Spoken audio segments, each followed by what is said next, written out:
On entend souvent parler des troubles alimentaires chez les femmes, mais rarement chez les hommes. Pourtant, ils sont de plus en plus nombreux à souffrir d'une maladie qu'on appelle la compulsion alimentaire. Tout ce que je pouvais voir dans le frigidaire qui pouvait m'intéresser ou qui était mangeable, ben je le mangeais. De jour comme de nuit, Martin Comeau pouvait ingurgiter n'importe quoi, allant du diète Pepsi en passant par les chips jusqu'à la viande crue. Le sandwich au steak haché avec de la mayonnaise, là, crue. Ben, pas de problème avec une tranche de fromage puis du sel. La nourriture a toujours été son meilleur ami, son confident. J'avais peur, j'étais toute seule ou je compensais par la nourriture. Tout ce qui va me tomber sur la main était une source de réconfort pour moi. Des fois, on va entendre les gens, « Ah, je mange un petit peu mes émotions, on va avoir des petites rages. » Mais là, c'est plus grand que ça. Ça va être des plus grosses blessures du passé, des choses plus lourdes. Il va y avoir un lien entre les émotions et la nourriture qui va être très fort. Ça s'appelle la compulsion alimentaire. L'individu n'a plus de contrôle sur ce qu'il mange.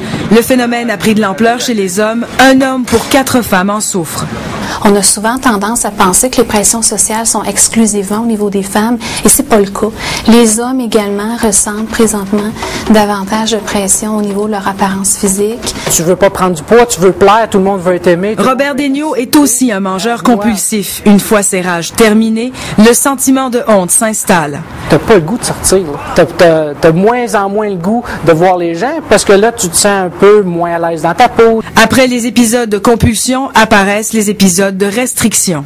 Là, tu fais juste focuser sur ton poids, là. Sur le physique. Sur le physique. Parce qu'il faut que je sois mince, parce qu'il faut que je perde 150 livres. Je coupais le sucre, coupais le gras et je m'entraînais 3, 4, 5 fois par semaine. C'est comme la pire chose à faire. Parce qu'en se restreignant, on va entraîner d'autres rages. Parce qu'on se prive. Après de nombreuses années, les 2 hommes dans la trentaine ont finalement demandé de l'aide. Ils sont depuis quelques mois traités à la clinique Saint-Amour de Québec.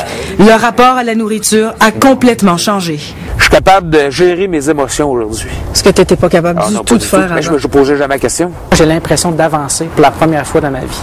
Martin et Robert ont pris leur santé en main, mais bien d'autres hommes hésitent encore à le faire. Pascal Derry, TVA, Québec. Maintenant, le congé parental.